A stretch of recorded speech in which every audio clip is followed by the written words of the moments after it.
Now, the coming of Yuletide is sometimes preceded by some challenges. One of such is the heavy traffic in and out of Lagos.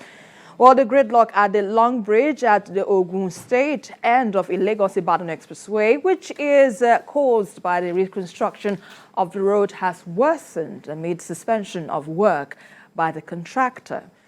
Well, the director of Federal Ministry of Works for the Southwest, Adedamola Kuti, said the contractor suspended the work to enable a hitch-free movement of travelers during the Yuletide. But days after, there has been no improvement in the gridlock as commuters continue to spend long hours in traffic. Well, incidentally, we still have Bukola Lajide, who is making her debut on the show. Before we get on with our discussions, let me quickly welcome you, Bukola. Thank you so much for being a part of the show. So let me begin with you, since you're just coming in for the first time. How do you think this situation can be managed, knowing that the gridlock has been persistent over time and we're yet to find a permanent solution?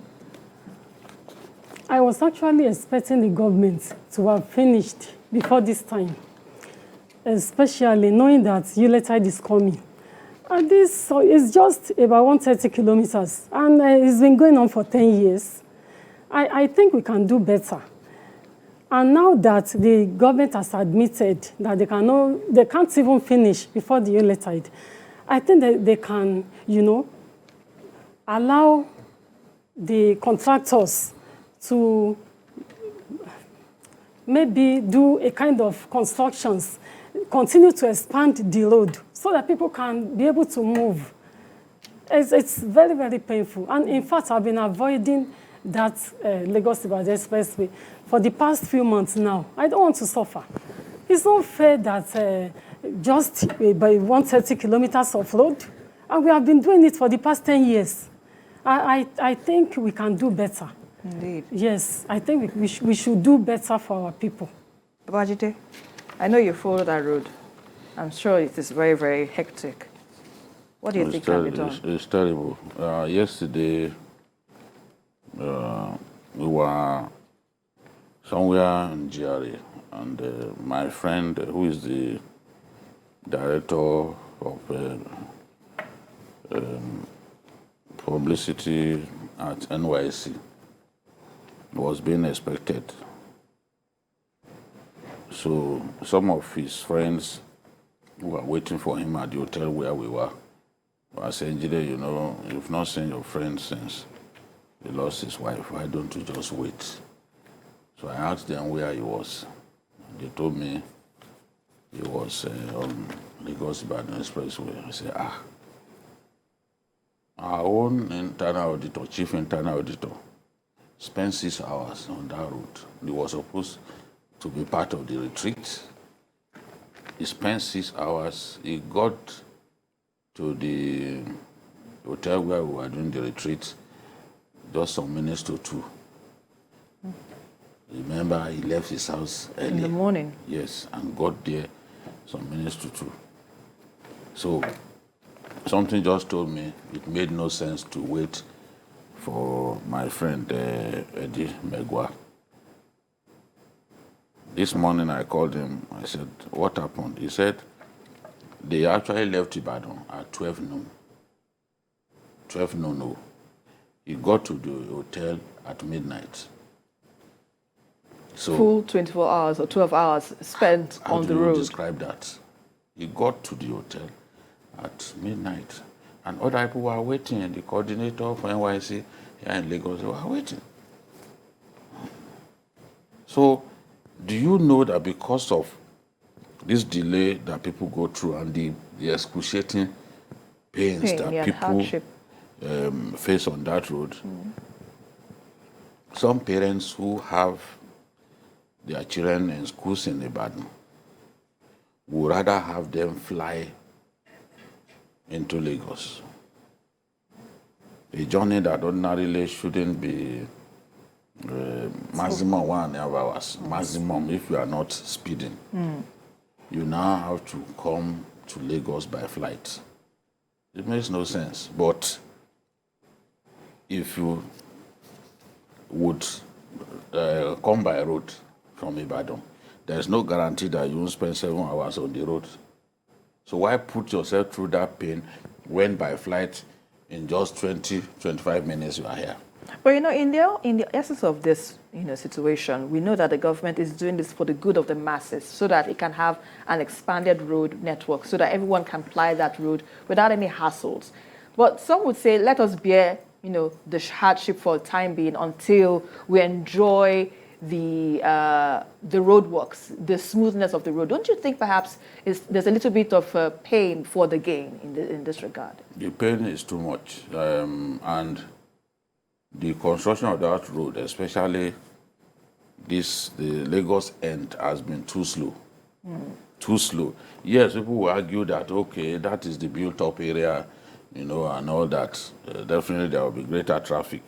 Because if you look at since when RCC had completed a substantial portion of the Shagamu to Ibadan end, you then ask yourself, why is it taking Lagos-Ibadan this long? The delays are seemingly endless, and you ask yourself, what's going on? How many years will it take us to do that road? How many years? We are behaving like this whole project started just after this government got into office, but that's not the case. The thing began during the Jonathan years. And they did extensive work, especially from that Shagamu end.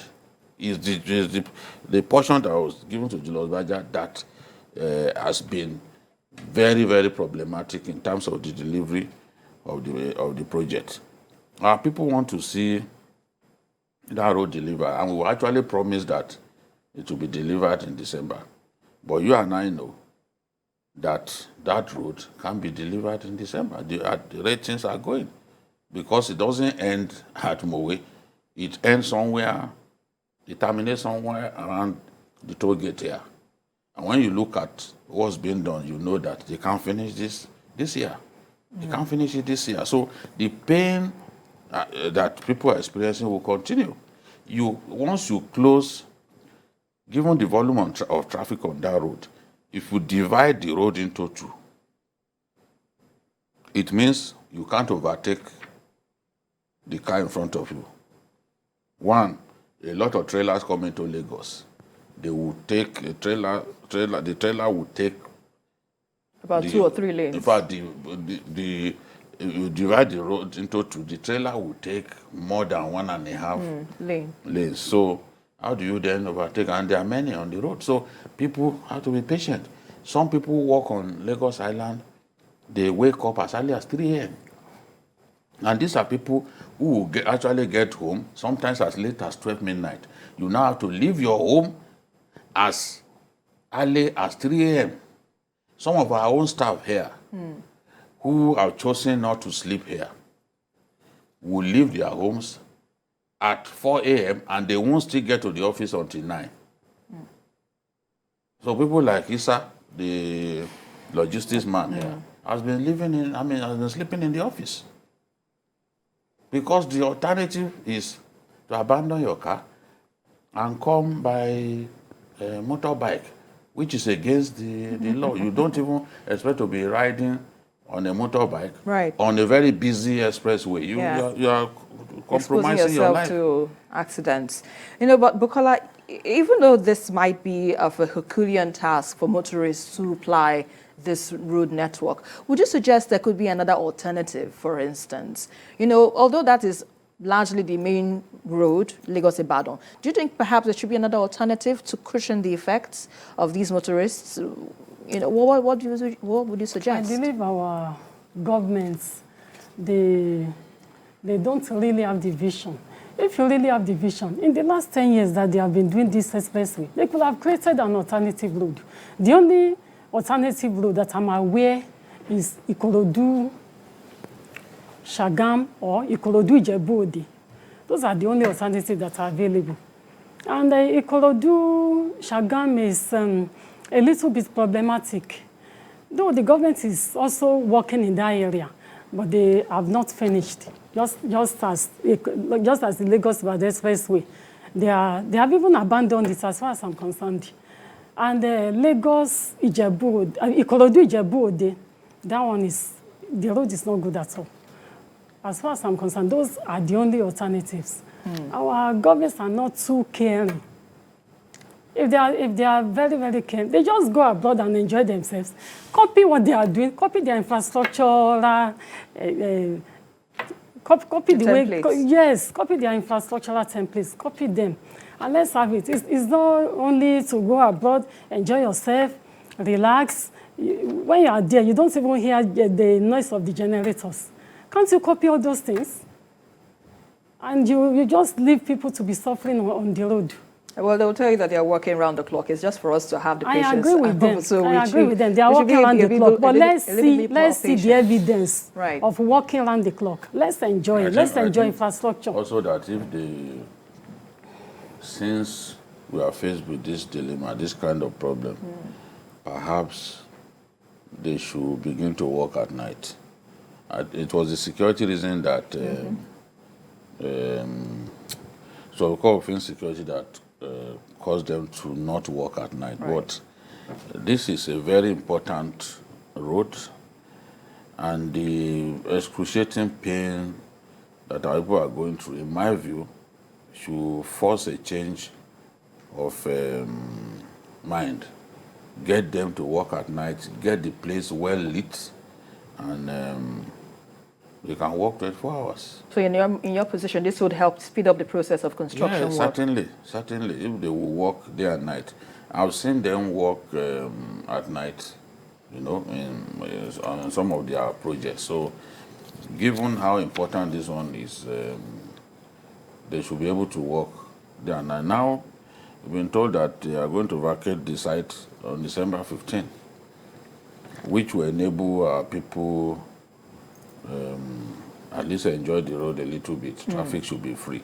There's no point traveling all the way from Kogi State. You are in a race against time.